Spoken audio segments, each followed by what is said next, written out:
नहमदुहु व नसल्ली अला रसूलिहिल करीम अम्मा बअद फ़अऊज़ु बिल्लाहि मिनश शैतानिर रजीम बिस्मिल्लाहिर रहमानिर रहीम अल्लाहुम्मा सल्लि अला मुहम्मदिन व अला आलि मुहम्मदिन कमा सल्लैता अला इब्राहीम व अला आलि इब्राहीम इन्नका हमीदुम मजीद अल्लाहुम्मा बारिक अला मुहम्मदिन व अला आलि मुहम्मदिन कमा बारकता अला इब्राहीम व अला आलि इब्राहीम इन्नका हमीदुम मजीद वअन अमीरिल मोमिनीन अबी हफ्स उमर इब्नुल ख़त्ताब रज़ियल्लाहु अन्हु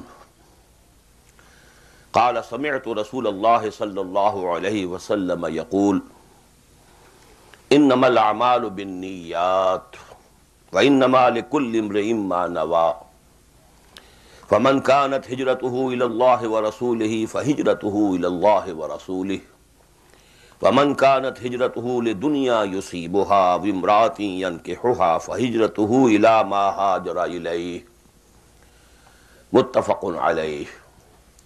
That is, this hadith has been reported by both Imam Bukhari and Imam Muslim rahimahumullah. Rabbi shrah li sadri wa yassir li amri wahlul uqdatan min lisani yafqahu qawli. Allahumma rabbana alhimna rushdana wa a'izna min shururi anfusina. Allahumma arina al-haqqa haqqan warzuqna ittiba'ah wa arina al-batila batilan warzuqna ijtinabah. Ameen ya rabbal alameen. With the name of Allah subhanahu wa ta'ala, we begin our study of Arbaeen al-Nawawi, that is the collection of 40 ahadith. Although actually this collection contains 42 ahadith, but the title of the book is Arbaeen al-Nawawi. This collection was compiled by Imam al-Nawawi rahimahullah in the 13th century of the Christian era and 7th century Hijrah. And the background of this collection is that there is a hadith, although it is accepted to be za'if, weak as regards the riwayah, but so many Sahaba have communicated this hadith that it has been accepted universally, these ahadith. This hadith says, Man hafiza ala ummati arba'ina hadithan, whosoever remembers for my ummah, that is, remembers, memorizes, and then conveys to my ummah 40 of my ahadith, he will be counted by Allah subhanahu wa ta'ala amongst ulama and fuqaha. As regards the authenticity of this hadith, it is not very powerful, but as regards the acceptability of this hadith, that is nearly universal. So actually, this hadith became an incentive for many ulama to compile their own collections of 40 ahadith. And these are called Al-Arbaeen. And there are so many Al-Arbaeen. Many of them have compiled them. This is Al-Arbaeen lin-Nawawi, Imam Sharfuddin al-Nawawi. And this has been universally accepted, and this has become most important and most famous, although there are so many other Arbaeen edited by other ulama. But this is universally accepted. Imam Nawawi died in the year 676. That is, he belongs to the 7th century of Hijrah and the 13th century of Christian era. He compiled this collection of ahadith, which contains 42 ahadith of the Prophet ﷺ. Most of the other people, the first one who compiled the 40 ahadith was Abdullah ibn Mubarak rahimahullah. He is from Tabi'in. that is the third generation after the Prophet sallallahu alaihi wasallam. The first generation, that is Sahaba, who saw and who were companions of Muhammad sallallahu alaihi wasallam. Then the second generation, Tabi'een, who didn't see and meet the Prophet sallallahu alaihi wasallam, but they had the fortune, they were fortunate enough to have the company of the companions of Muhammad sallallahu alaihi wasallam. They are called Tabi'een. And then Tab'a Tabi'een, people who could be fortunate enough to have the company of the Tabi'een. So Abdullah ibn Mubarak, rahimahullah, he belongs to this third generation. And about these three generations, the Prophet has said that these generations are most fortunate. They are the best of the ummah. As-Sahaba, awwalan, first of all, Sahaba, then Tabi'een, and then the Tab'i Tabi'een. So Abdullah ibn Mubarak, rahimahullah, he belongs to that third generation of Tab'i Tabi'een, and he compiled the first collection of 40 ahadith. So this, and then so many ulama, they have compiled their own collections. But everyone has his own angle of view, point of view for collection and choosing. Somebody has collected ahadith regarding Iman only. Somebody has collected ahadith regarding the best and virtuous acts in the eyes of Allah subhanahu wa ta'ala. Someone has compiled 40 ahadith regarding most important issues of fiqh that should be known to every Muslim. But this compilation, this collection of 40 or 42 ahadith by Imam Nawawi rahimahullah, he died in the year 676, as I told you. So he chose the ahadith from different branches of knowledge which are most fundamental. Fundamental regarding the basic principles of Islam. Fundamentals regarding Iman, what are the articles of faith. Then the fundamentals regarding the inner sophistication, inner purification of the soul, which is usually termed as tasawwuf. This is a new term, it was not there in the days of the Prophet, nor in the days of Sahaba, nor in the Tabi'een and Tabi' Tabi'een. Later on, this term was introduced in our realm. But I am using that term to make it easy for you to understand that some ahadith here are, which basically are concerned with the inner purification of the heart or the soul. So he has taken some ahadith from this aspect, some ahadith from that aspect, some ahadith from that aspect.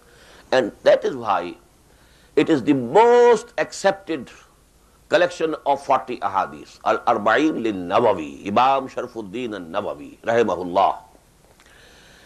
Now this hadith, this first hadith, which is included in this collection, and that is the most important hadith regarding the fact that most of the muhaddithin, whether he is Imam Bukhari or Imam Muslim or someone else, they started their collections of ahadith with this hadith.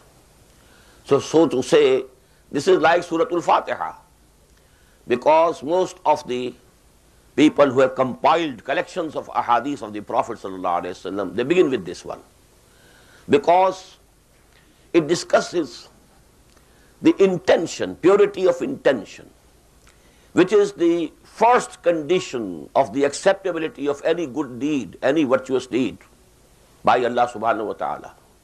He is not going to accept any deed, howsoever virtuous it appears, howsoever grand it appears, but if there is not sincerity behind it, if there is some pollution in the intentions, then that act of piety is not acceptable to Allah subhanahu wa ta'ala. So this al-ikhlas fi niyyah. So every muhaddis, some water. Every muhaddis, nearly every muhaddis who has compiled his collections of ahadith, whether Sahih or Musnad or someone else, they bring this hadith as number one. In the same way, Although the most profound hadith of the Prophet ﷺ is hadith number 2, most profound. But the practice of the muhaddithin has been that they begin their collection with this hadith. It discusses the purity of intention. A deed, an act of piety, howsoever grand it might appear, if it is not motivated only by the urge to get the pleasure of Allah subhanahu wa ta'ala and to get the reward in the hereafter, if there is attached some worldly motivation, something that you want as a reward in this world, howsoever virtuous that act might appear, but it will be, so to say, multiplied by 0 in the eyes of Allah subhanahu wa ta'ala. So this is the basic issue discussed in this hadith. An Amir al-Mu'mineen Abi Hafs Umar ibn al-Khattab radiyallahu anhu. The narrator of this hadith is Hazrat Umar radiyallahu ta'ala anhu. Abi Hafs is his kunniyah. Khattab was the father. An Amir al-Mu'mineen, and this is the word we use for Khulafai Rashideen. He is the second pious caliph of the Prophet sallallahu alaihi wasallam. An Amir al-Mu'mineen Abi Hafs Umar ibn al-Khattab radiyallahu anhu. قال سمعت رسول الله صلى الله عليه وسلم يقول. He says, or he said, that I myself heard the Apostle of Allah saying. Now the ahadith, they can begin with the only word of an. It has been reported from him, not saying that the person from whom it is being reported has heard it directly from the Prophet sallallahu alaihi wasallam. There is a possibility that another sahabi, another companion of the Prophet sallallahu alaihi wasallam might have heard it from the Prophet himself, and then some other sahabi or companion of the Prophet might have heard that from that companion. But sami'tu, that is, it adds emphasis. Sami'tu Rasulullah sallallahu alaihi wasallam. I myself heard the Prophet, the Apostle of Allah, saying. Now this is the text of the hadith. Innamal a'malu bin niyyat. The virtuous acts will be judged according to the intentions behind them. Although this word amal, usually it is used for virtuous acts also and for bad deeds also. But mostly this word is used for virtuous acts, acts of piety.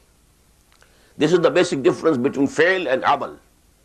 Fi'l, any deed, any action is fi'l, whether it is bad or good, whether it entails hard labor or it is easy.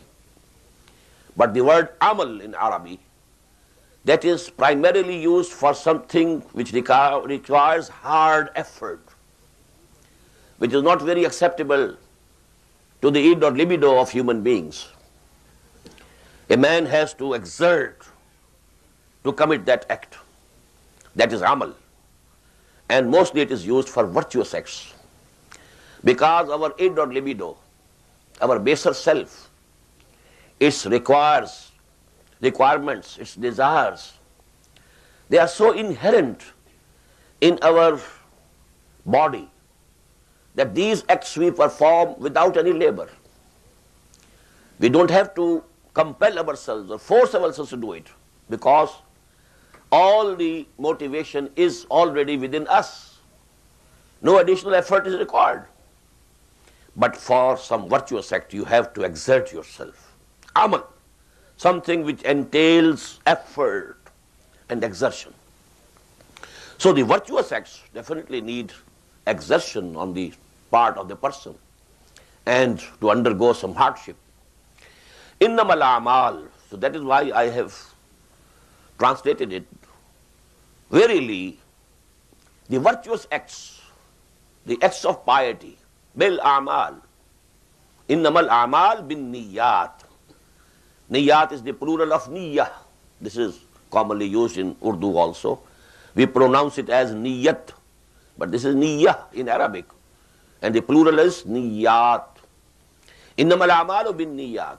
All the good deeds, the virtuous acts, will be judged by Allah subhanahu wa ta'ala on the basis of the intentions. What was the intention? Somebody is doing some very pious act, but he is only performing that act to show off his piety. According to another hadith of the Prophet, this is shirk. Man salla yurai faqad ashraka.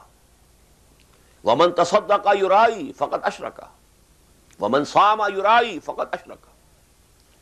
Whosoever prays to show off his piety, to show to the people, he is committing shirk. Whosoever is fasting, but he only wants to show it off, he is committing a shirk. The worst crime in the eyes of Allah subhanahu wa ta'ala. You know, this ayah appears twice in Quran. Inna Allah la yaghfiru an yushraka bih wa yaghfiru ma duna dhalika liman yasha. Allah is not going to forgive that shirk may be committed with him. Something or someone is associated with him, is accepted to be equal to him. This is not going to be forgiven by Allah subhanahu wa ta'ala. All the other sins, maybe that Allah may forgive them. Not that there is an open license that all the other sins will be definitely forgiven, no. But it can be hoped that Allah subhanahu wa ta'ala might forgive it, but not shirk. And here the Prophet sallallahu alaihi wasallam, for riyah, to show off your piety, he has termed it shirk. Faqad ashraka. And qad ashraka in Arabic means definitely, there's no doubt about it. It has happened. It's the present perfect tense. He has committed this. I have done this. The present perfect tense in English. Qad ashraka. He has already committed shirk. So, man salla yurai faqad ashraka. Wa man sama yurai faqad ashraka. Wa man tasaddaqa yurai faqad ashraka. Whosoever prays is praying to Allah subhanahu wa ta'ala, but to show off to the people, he has committed shirk. Whosoever keeps the fasting, the psalm, he is fasting, but he wants to show it off to the people, that he is a very pious person. He keeps so many additional fasts, as psalm nafl. So if he is doing it to show off, he is committing shirk. And if he is giving charity, man tasaddaqa yurai, but to show it to the people, he is committing shirk. So innamal a'malu bin niyyat. All the good deeds are going to be judged by Allah subhanahu wa ta'ala.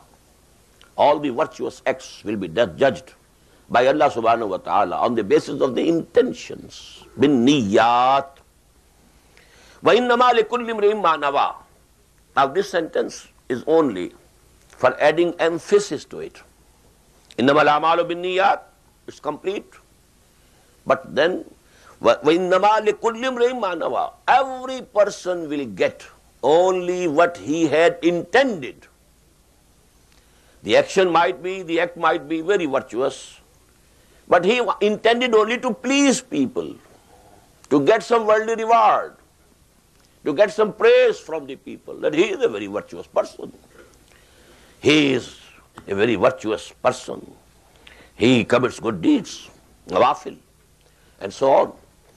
But he will not get anything out of it except what he had intended. That is, if he intended that he should be known as a pious person, he will be known in this world as a pious person. People will take him to be a pious person. But you know, in the hereafter, there will be nothing for him. There is another hadith, and that is, very alarming, very alarming, very alarming, that on the day of the judgment, first of all, 3 persons will be judged. Number 1, who had fought in the world in his life for the cause of Allah, and people were thinking that he is shaheed. The other one, who had lot of wealth, and he was distributed in alms and charity, he was giving it to the people. And the third one, You know, I forget the third one. Dr. Sami might be remembering. Was someone who is very knowledgeable. And you know, knowledge is the biggest virtue in the eyes of Islam or Iman or Quran. إِنَّمَا يَخْشَى اللَّهَ مِنْ عِبَادِهِ الْعُلَمَاءِ. That is the biggest virtue. But if he wants only to impress upon people that he is a very, very knowledgeable person, he is Allama, if this is the real intention, then what will happen? Allah subhanahu wa ta'ala asked the person who fought for the cause of Allah, no doubt. He was, for example, among the Sahaba and the Prophet himself in some battle. But you know, when Allah subhanahu wa ta'ala will let him know, I gave you good strength, healthy body, and so on, what did you do for me? He will say very happily, oh Allah, I fought for your cause, to make your kalama supreme. لِتَكُونَ كَلِمَةُ اللَّهِ الْعُلْيَا. I fought along with your Prophet. But Allah will say, no, قَدْ كَذَبْتَ. You are telling a lie. You fought so that people should say, he is a very brave person, to show off your bravery. That was the real intention behind your act. And that you got in the world. People praised you, that he is very brave. Your reward has already been given to you. You have already received the reward. There is nothing here for you. And then the angels will be ordered, and he will drag him on his face, ala wajhihi, and throw him into the fire of hell. The same will be the case with the big alim, and also with the wealthy person who spent lot of money in charity. But you know, the intentions were not pure. They wanted that they should become famous. His fingers should point towards him. Oh, he is a very big alim. He is a very charitable person. So these things will make their act zero on the day of judgment. إِنَّمَا الْأَعْمَالُ بِالنِّيَّاتِ وَإِنَّمَا لِكُلِّ امْرِئٍ مَّا نَوَىٰ. Now a very beautiful example has been given here by the Prophet sallallahu alaihi wasallam. فَمَنْ كَانَتْ هِجْرَتُهُ إِلَى اللَّهِ وَرَسُولِهِ فَهِجْرَتُهُ إِلَى اللَّهِ وَرَسُولِهِ. Whosoever migrated from Mecca to Medina solely to please Allah, to obey the command of his apostle Muhammad sallallahu alaihi wasallam. There was no additional, no other motive behind it. Solely, wholly to please Allah, to obey the command of the Prophet sallallahu alaihi wasallam. So his hijrah, his migration, will be counted in this account, in the same account. فَهِجْرَتُهُ إِلَى اللَّهِ وَرَسُولِهِ. It will be accepted by Allah subhanahu wa ta'ala as the true hijrah, which he has performed for Allah and his messenger, Muhammad sallallahu alaihi wasallam. وَمَنْ كَانَتْ هِجْرَتُهُ لِلدُّنْيَا يُصِيبُهَا. But whosoever has migrated to get some worldly reward. Now the best example could be that supposing there was a mu'min, a Muslim shopkeeper in Mecca, and you know, most of his customers, because it was a 13 years long history, definitely the kuffar and mushrikeen might have stopped buying from him, and the only customers left for him were the Muslims. They came to buy or purchase something from him. And now when he saw that most of the Muslims have migrated, now he also is migrating. Now this migration is not pure in intentions. He is migrating for something which is worldly, this worldly. وَمَنْ كَانَتْ هِجْرَتُهُ لِلدُّنْيَا يُصِيبُهَا.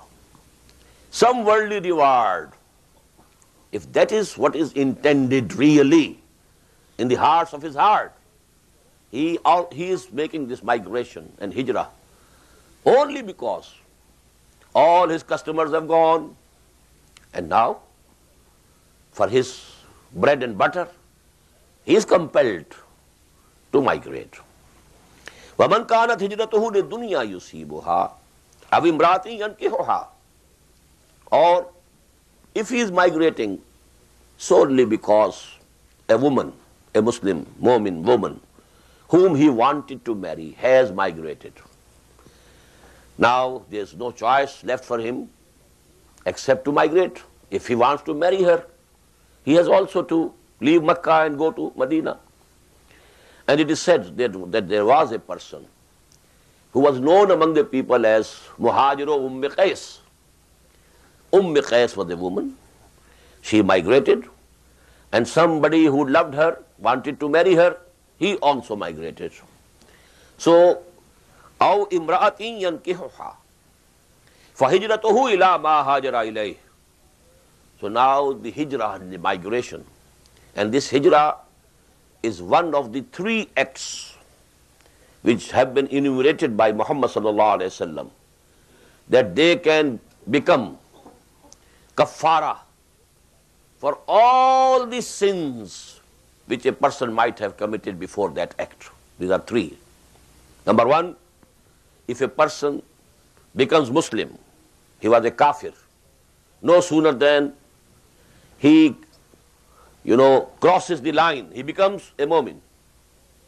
Now all the bad deeds, all the crimes, all the sins which he committed before becoming mu'min and Muslim, they are pardoned. In the same way, the second one is hijrah. A person is leaving his place of birth, the place of his ancestors, where his ancestors are buried. And he definitely loves that place. He has friends, he has relations, relatives are there.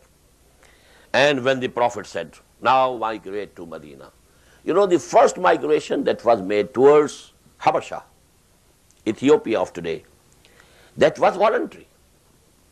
Whosoever wants to go, whosoever cannot stand the persecution that is going on in Mecca, if he wants, he can migrate. That was optional. That was not compulsory. But this second migration to Medina was compulsory, even to the extent that it was declared, whosoever doesn't migrate, O Muslims, you have no relation with him now. مَا لَكُم مِّن وَلَايَتِهِم مِّن شَيْءٍ حَتَّى يُهَاجِرُوا. Unless they migrate. Because this migration was actually to start the initiative, the offensive against the kuffar. And to begin with that offensive or initiative against kuffar of Makkah, it was absolutely necessary. All the force which is available must gather at one place. If the force is scattered, some Muslims are here, some are there, some are in that tribe, some are in that tribe, and so on, this scattered force couldn't take that head-on collision with the Quraysh of Makkah. There should be that all the strength which is available, all the people who have accepted Iman up till this date, they must come to one place. So that place becomes the base for the offensive that is to be now undertaken against Kufr. And the Aimmat al-Kufr, they were Quraysh. فَقَاتِلُوا أَيِمَّةَ الْكُفْرِ. And to go to war against this Aimmat al-Kufr, all the available human force should gather first at one base. So it was compulsory. مَنْ كَانَتْ هِجْرَتُهُ إِلَى اللَّهِ وَرَسُولِهِ فَهِجْرَتُهُ إِلَى اللَّهِ وَرَسُولِهِ وَمَنْ كَانَتْ هِجْرَتُهُ لِلدُّنْيَا يُصِيبُهَا أَوْ امْرَأَةٍ يَنْكِحُهَا فَهِجْرَتُهُ إِلَى مَا هَاجَرَ إِلَيْهِ. Allah has nothing to do with it. That is, he will get no reward on this, which is one of the three highest acts in the eyes of Allah subhanahu wa ta'ala. I was telling you, first is coming over to Islam from kufr. The second is hijrah. And the third is al-hajjul mabroor. But mabroor is the condition. That hajj which is free from all pollution. The intensity, The intention should be pure. The money with which you are performing that Hajj should have been earned from halal, not haram. And then all the basic conditions that are prescribed there, they should be done in the best of the way. Al-Hajjul Mabrur. So these are the three acts of piety, you may call them, three virtuous acts, which cancel all the previous bad deeds or sins, and the man becomes as if he is born now, today. The second birth, as you know in Christian world, rebirth in Jesus. So in that way it is rebirth in Islam, because now all the previous acts and sins, they stand nullified. But this also needs the purity of intention. So this hadith has been narrated by Imam Bukhari and Imam Muslim both.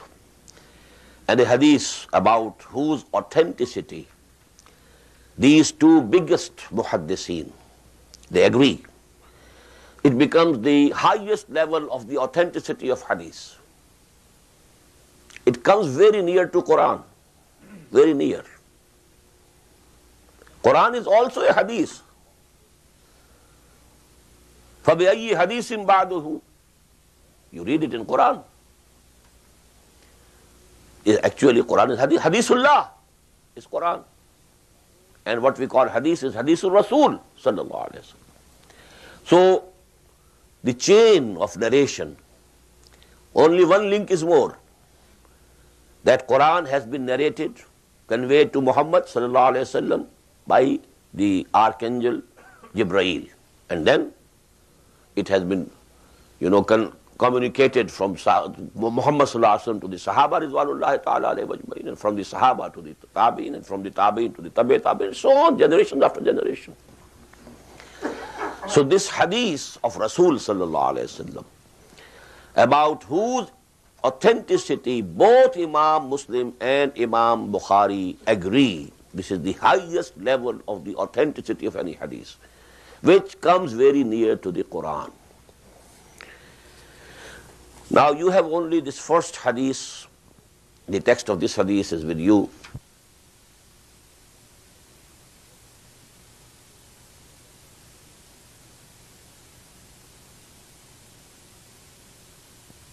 So let me give you at least the introduction to the second hadith. The second hadith included in this compilation or collection of ahadith by Imam Sharafuddin Nawawi rahimahullah.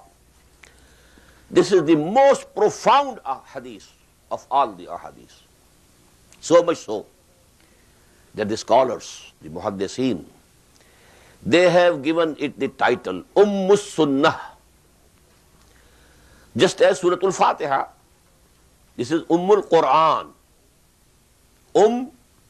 The mother, or the basis, the root.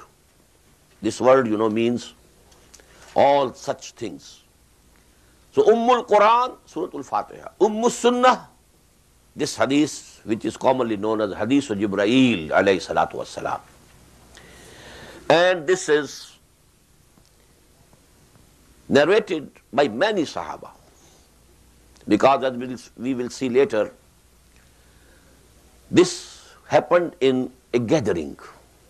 So many Sahaba were present, and in the presence of so many Sahaba and the Prophet himself, sallallahu alaihi wasallam, this event happened.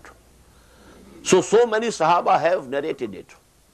For example, Umar ibn al-Khattab radiyallahu anhu, his son Abdullah ibn Umar radiyallahu ta'ala anhuma, Ibn Abbas radiyallahu ta'ala anhuma, Abu Huraira radiyallahu ta'ala anhu, so many Sahaba have narrated it.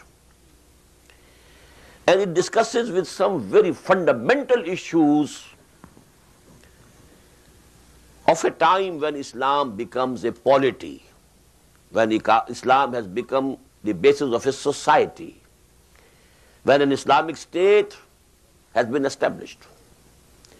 The fundamental things before Islam has been established in the form of a state, They would be pertaining to Iman and Jihad.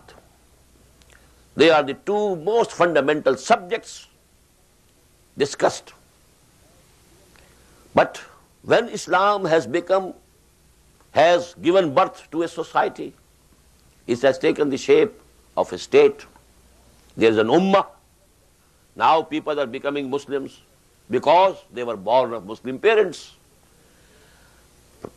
To begin with, there were the people who had to leave their own faiths, own beliefs, leave their families, clans. They had to undergo so much sacrifice to accept Islam. But later on, when the parents are Muslim, the offsprings, they are Muslims. Generation after generation, they are Muslims. Now what are the fundamental issues that must be understood? About these ahadith and about these issues, Imam Abu Hanifa has been said to compile the only book, Al-Fiqh al-Akbar. He has not compiled any book. Imam Abu Hanifa rahimahullah, he only trained his disciples. And the disciples then wrote books. He himself was not an author. We may say he was author of men, not author of books. The only book that is attributed to him is Al-Fiqh al-Akbar, and that discusses with these fundamental principles.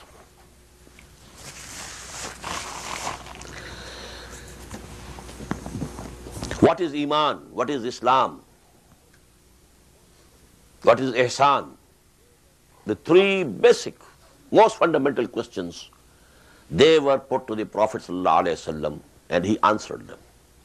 Because Islam is the basis of the membership of Muslim society. Whosoever is a Muslim, we accept him as a Muslim in our society.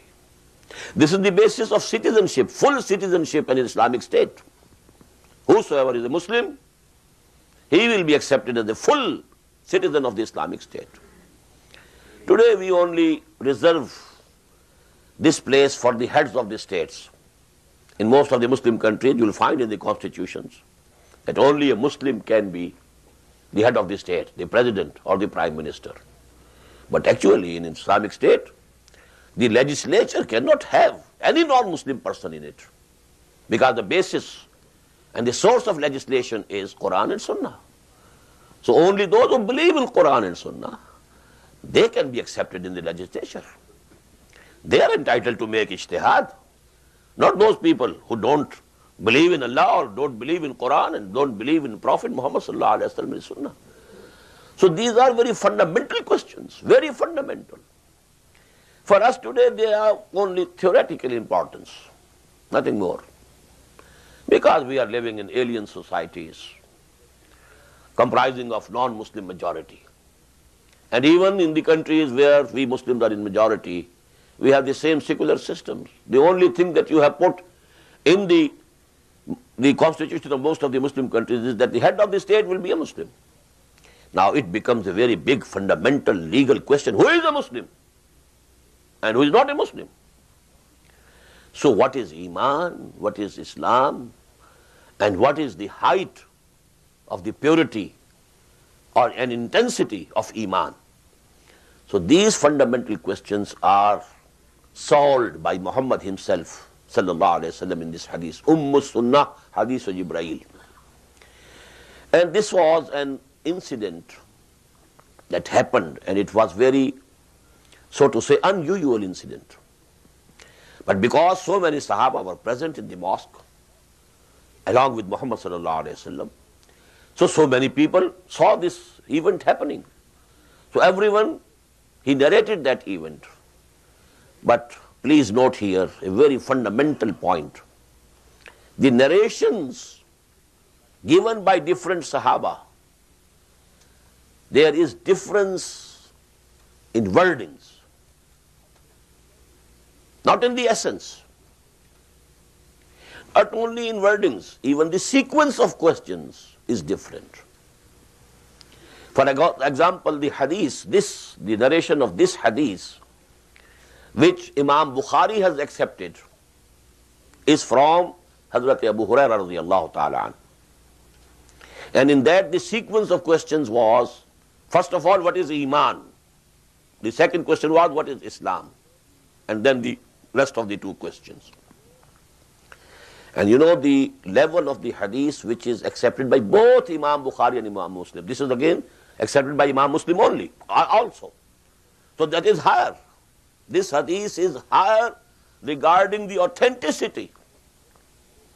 But the most accepted hadith, most famous narration of this hadith is from Hazrat Umar radiyallahu ta'ala. And here we find a different sequence of questions. So not only minor differences in wordings, also even the sequence of the questions is different in different ahadith. And that is what we mean to say when we say that Quran is verbal revelation. Even the words are from Allah subhanahu wa ta'ala. And that is why we use the word revelation, not inspiration. Verbal revelation. Hadith of the Prophet sallallahu alaihi wasallam, because although 5 of you who are listening to me, all of you are present here, you are listening it right from your horse's mouth, you may say. But if you are asked to repeat what you heard, your wordings will be different. It's very usual, very natural, very normal phenomenon. All of you, 5 might, agree on the essence. But the wording in which you will convey will differ. So hadith is also, although it is called al-wahyul khafi, this is also a revelation from Allah subhanahu wa ta'ala. Muhammad doesn't say it from himself.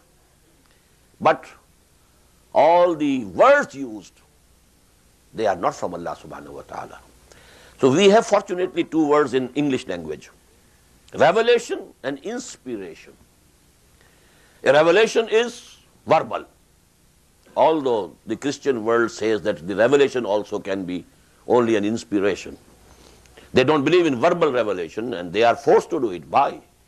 Because they have 4 gospels and they differ from each other. So they say, I asked a learned man of Christian faith when I was still a college student. We have this Gospel of the Lord according to St. Matthew, Luke, John, and so on. Which one of them is the Bible? His answer, it was very intelligent indeed. None of them is Bible. Bible is in them. Bible is in them, but none of them is Bible. That is why they call it Gospel according to St. Matthew, Gospel of the Lord according to St. Luke, Gospel of the Lord according to St. Mark, Gospel of the Lord according to St. John. So in the same way, this is the level of hadith in Islam. Quran is verbal revelation. And there's a very important incident that took place in the life of Allama Iqbal. Once he was there in a gathering where the principal of former Christian college, FC College, Lahore, Dr. Ewing, was also present. And he remarked, Allama Iqbal, I have heard that you also believe in verbal revelation. A person learned as you are, a philosopher of your stature, you believe in verbal revelation. That the revelation which came to Muhammad was worded by Allah subhanahu wa ta'ala himself. He said, yes, I have a personal experience. The poetry that comes to me is already worded. Even if I like to change the word, I can't change the word. So this humble thing, this is also, already worded before coming to my mind. So I have this personal experience. I believe in the verbal revelation of Quran. But because they don't have any record, authentic record of Bible, the gospel of the Lord. So they say no, verbal revelation is not possible. But this thing is definitely the case with hadith. Words might have changed. Sequence can be changed. But the essence of the hadith is protected by Allah subhanahu wa ta'ala.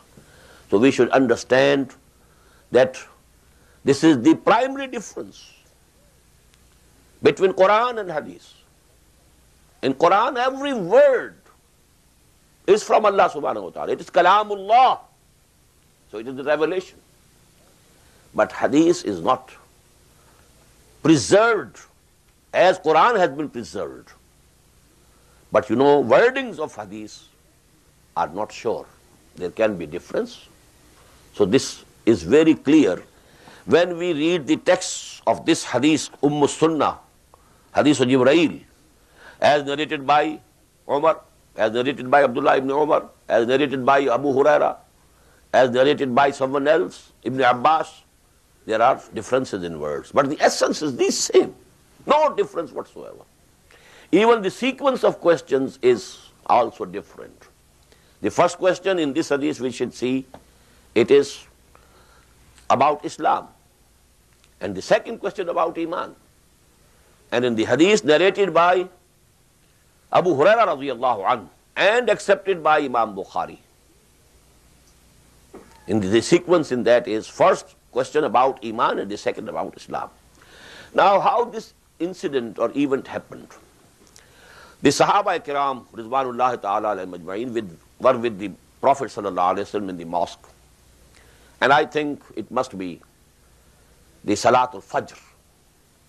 Because after Fajr, it was the usual practice of the Prophet sallallahu alayhi wa sallam to sit there in the mosque for some time. And people used to ask questions. And even Muhammad sallallahu alayhi wa sallam used to ask something from the people. Kaifa asbahta? So, how have you got this morning of today, for example? Secondly, has any one of you seen any dream? And the Sahaba used to narrate to him the dreams that they have seen, so on. So to say, there used to be a small gathering, a meeting of the teacher and the disciples for some time. So when they were sitting like this, suddenly a man appeared, as we say it in English, bolt from the blue. And the wordings used here by Umar, this hadith which has been chosen by Imam Nawawi, it is not muttafaqun alayh. It has been accepted only by Imam Muslim. And this is from Hazrat Umar radiyallahu ta'ala. Why this choice? Why not the one that is more authentic, accepted by both Imam Bukhari and Imam Muslim? Why Imam Nawawi is accepting definitely a lower hadith regarding the authenticity? There must be some reason. And the reason is, this is also a fundamental point that we must understand. That there was, as we know, there was classification among the Sahaba. These are Ashabul Badr, people who were present in the battle of Badr. These are Ashabul Bayat Rizwan. They are the people who were there, who pledged themselves at the hand of Muhammad sallallahu alaihi wasallam at the event of the Treaty of Hudaybiyah and so on. There was gradation. These 10 are Al-Asharatul Mubashshara. They are the 10 for whom Jannah has been guaranteed and foretold by Muhammad sallallahu alaihi wasallam that you need not fear, you'll go straight to Jannah. Al-Asharatul Mubashshara. In the same way, there was a division, not so definite division as among these people, this gradation, but a commonly known division among the Sahaba. Some were called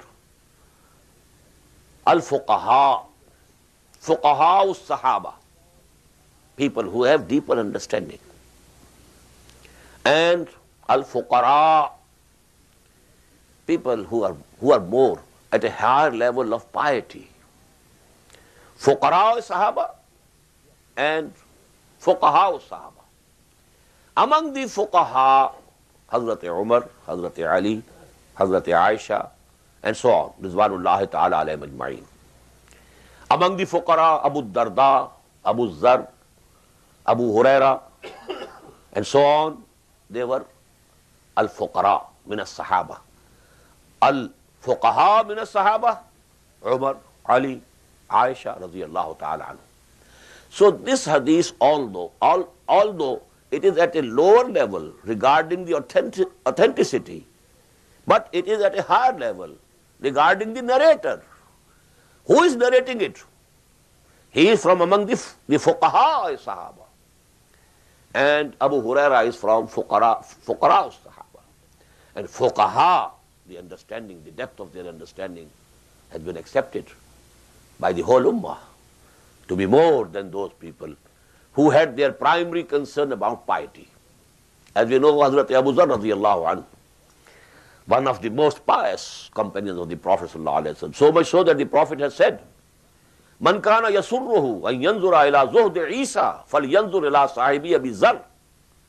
Whosoever wants to see the piety of Jesus alayhi salatu wassalam, he wants to see with his own eyes how pious was Isa ibn Maryam alayhi salam.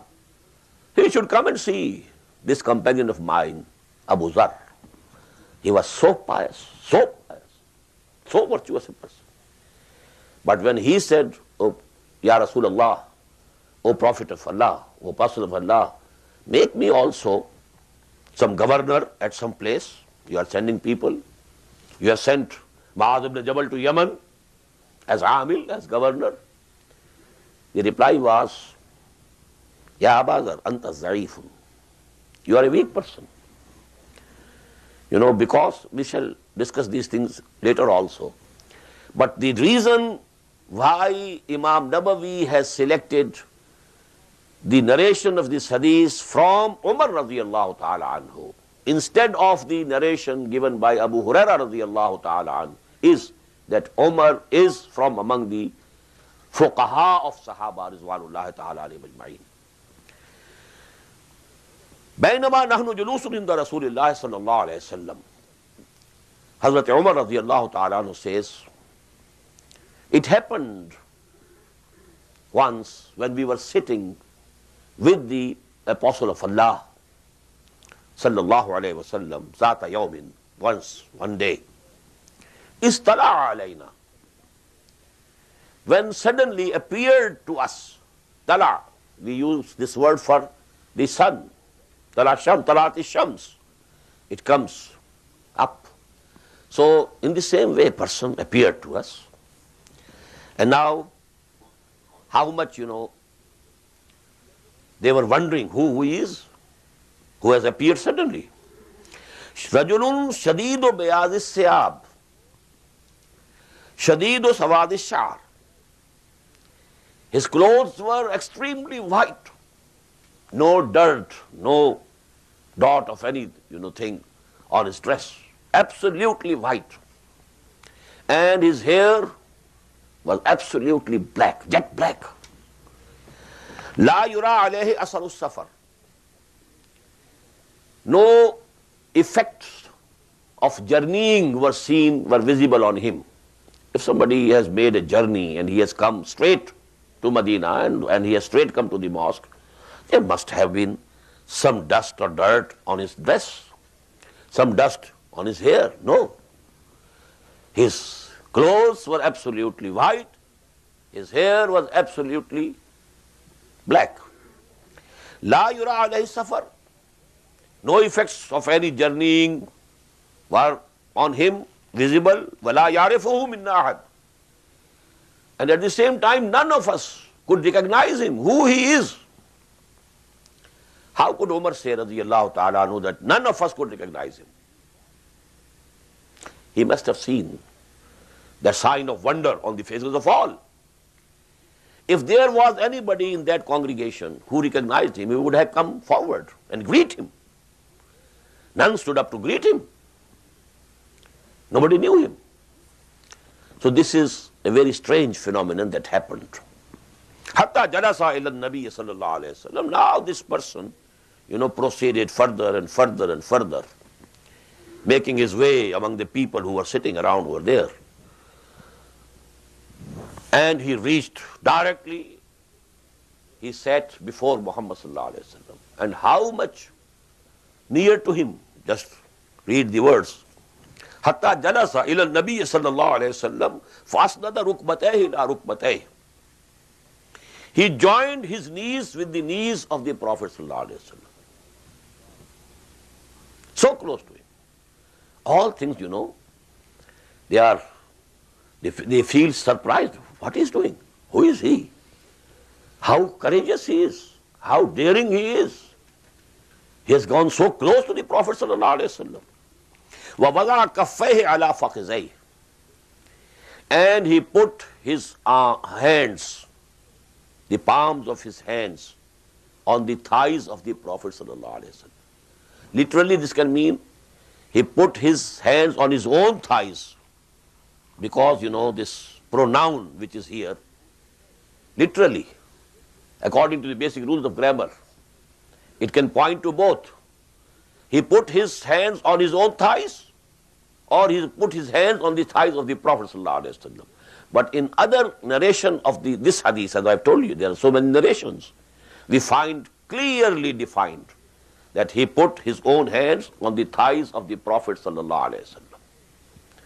Now this is the background of this hadith and this incident which we have read today. Tomorrow, inshallah, we shall read the text of this hadith. Subhanakallahumma wa bihamdika nashhadu an la ilaha illa anta nastaghfiruka wa natubu ilayk.